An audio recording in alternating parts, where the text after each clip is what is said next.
Šiandien bandysim pradėti darbuotis, bet pradžiai reikia sumontuoti visas lempas, nes tai, ką turėjau susimontavęs į lubas, pusė jų žodžių neveikia.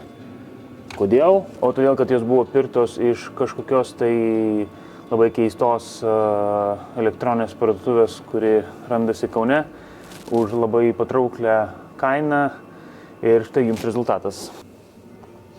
Po geros valandos pagaliau aš pakeičiau visas lempas. Dabar apšvietimo yra tiek, kad galima operuoti ant atviros širdies, nes tikrai, man atrodo, ir degintis jau galima. Gerai, šiandien antras vlogas ir aš prieš kelias dienas kaip ir nusprendžiau, pagaliau, lygtais apsisprendžiau, apie ką norėsiu kalbėti su jumis.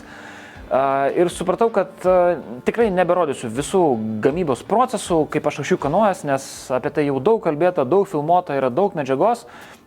Šiuo metu aš, pavyzdžiui, gaminau klijuotus irklus vieną užsakymą, tai yra dekoratyviniai irklai, bet kaip jie yra gaminami aš nerodysiu. Aš jau vieną kartą prieš kelis metus filmavau video, kaip daromas yra medinis irklas, kuris beje yra pats populiariausias mano kanale, ten jau virš 20 000 peržiūrų.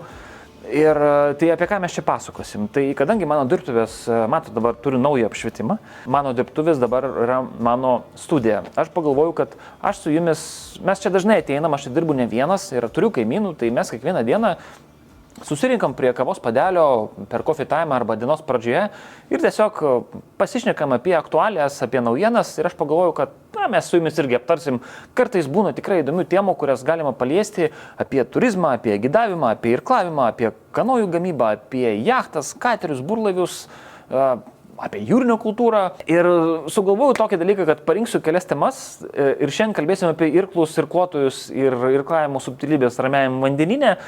Ir šiaip pradžiai parinkau 3 temas ir pagalvojau, kad viena iš temų bus Aurimas Mockus, nes jisai irkluoja ir būtų labai smagu tiesiog karts nuo karto apžvelgti, kas ten pas jį vyksta, koks yra jo progresas, taip sakant, stebėti jo kelionę. Šiaip įdomu. Ir atsidariau telefoną, Facebook'e šiandien matau, pirmą ką matau, tai yra shitstormas arba šūdo malūnas, kuris vyksta Facebook'e, komentarų va tiek. Ir nesuprantu, kas vyksta, nes vyksta komentarai, susirašinėjimai, žodžiu, batalijos komentaruose būtent Aurimo, Mindaugo, kur mes filmavom interviu prieš keletą metų apie jo gyvenimą ir jo darbą laive ir dar kelių įdomių asmenybių. Tai kasgi iš tikrųjų nutiko? Prieš porą dienų buvo tiesioginis laivas, streamas jo kanale ir jisai tiesiog ten maždaug beveik valandą laiko pasakojo apie tai, kaip atrodo jo tas buitekas ir pasakodamas apie tai, kaip jisai rūšiuoja šiukšles, pasakoja, kad plastikas eina prie plastiko, popierius prie popieriaus, pasakė, kad skardinės iš aliuminio jis tiesiog meta už borto. Svarbiausia padaryti skylį, kad jos paskestų ar kažkaip jas ten, Ir specialiai teiravausi, nes savo rate turiu žmonių, kurie jį pažįsta, žmonių, kurie jį seka, yra žmonių, kurie neseka, nes tai nėra jo, taip sakant, focal pointas, tai jis yra jiems neįdomus. Yra ratas heiterių, bet YouTube'as dėl to ir yra nuostabus, kad kaip ir pats Aurimas ne vieną kartą minėjo, nenori, nežiūrėk, nieks tavęs neverčia. Tai daug žmonių tiesiog nepamatė to fakto, bet matot kaip, mes esam iš Klaipėdos. Ir taip nutiko, kad mes turim jūrą ir daug jūrininkų ir žmonių prie jūrinės kultūros ir kai kurie dirba ir tikrai išmanančių ir tikrai jie žino, kas yra IMO, kas yra Marpolas, kas yra taisyklės, kaip reikia elgtis su šiukšlėmis jūroje, nes tai yra žmonių darbas. Jie privalo žinoti tos subtilybės.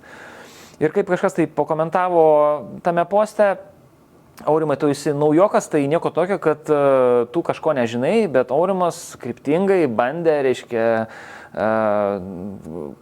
pjauti su tais internautais, komentatoriais, bandydamas įrodyti.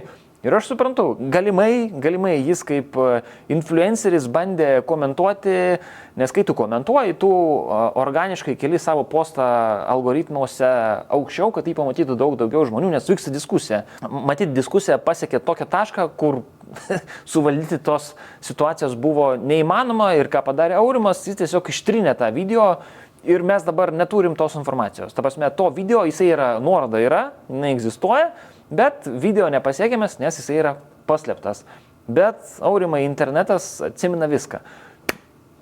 Nesupraskit mane neteisingai, nėra nieko blogo, jeigu jūs išmetė, prasme, tai yra blogai, kad tu išmetė šiukšlę į vandenyną, bet jeigu tai yra ten viena, nors ir 20 skardinių, jeigu tu pripažįsti, kad tu klydai ir tu pasakai, kad hebra, sorry, nežinojau, nuo šios dienos bus taip, viskas. Taip yra valdomos krizės įmonėse, taip yra valdoma informacija. Svarbu pripažinti, kad tu klydai ir pasakyti, kad nuo šios dienos mes darysim tą ir tą, kad išvengti tokių pasiekmių. Linkėjimai Grigėjo. Ir Aurimas to nepadarė. Ir svarbiausia, kad užpuolė dar kelis žmonės, tą patį Mindaugą, buvo ir mokslininkų tame tarpe, kurie labai ramiai, labai argumentuotai bandė aiškinti ir bandė informuoti jį, kad, na, taip elgtis negalima, bet jiems buvo prieštaraujama labai tokių, Aurimui, sakyčiau, būdingų, arogantiškų būdų. Jeigu tiesiog pasakytų, kad klydau, daugiau nuo šios dienos to nedarysiu, nes turėjau prieš tai klaidingą informaciją. To padaryta nebuvo ir galiausiai tiesiog video streamas buvo ištrintas iš YouTube kanalo. Tai tokia pamokėlė visiems influenceriams, kad kai tu susiduri su tiek daug dėmesio, turi valdyti informaciją. Ir laivas yra labai turi būti atsargus laivuose, nes turi prižiūrėti, ką tu šneki. Aš žinau, kad jis dalinai pripažino tą klaidą, bet ne viešai. Taip, aš suprantu, žmogus pasiryžęs perplaukti ramųjį vandenyną, mažiausiai dabar jam reikia heito, bet jeigu tu jau esi influenceris, tai tu turi jau tada atitinkamai ir atsargiai elgtis su informacija, kurią tu bandai skleisti, nes tu esi pavyzdys. Kaip kažkas pasakė, nieko čia baisaus, bet pasakykit man savo adresą, mes jums visi po vieną skardinę sunešim. Irgi yra tiesos tame pasisakyme. Tai šį kartą tiek apie Aurimą. Aš tikrai visą širdim linkiu didžiausias sėkmės ir laimingai baigti tą kelionę, bet panašu, kad šį kartą skardinės buvo metamos už bortą dėl to, kad laive tiesiog neliko vietos tom šiukšliam, nes visa vieta buvo užimta irkluotų ego. Man tai yra naujas amplua, Paul Demiko, Skirmanto Malinausko, jūrinės valstybės ir jūrinių ypatumų apžvalgininkas, bet parašykite gal komentaruose, ar verta tęsti, arba galbūt, išjung kamerą ir drožti kanojas. Gerai, šį kartą tiek. Turiu jums naują temą, turiu padaryti researchą ir tada papasakosiu apie naują taisyklę, kuri bus įvedama, kuri, man atrodo, jau įvesta arba bus įvedama nuo sekančių metų ir kuri palies visus, kas dirba nacionaliniuose ir regioniniuose parkuose. Gidai, laikykitės. Iki.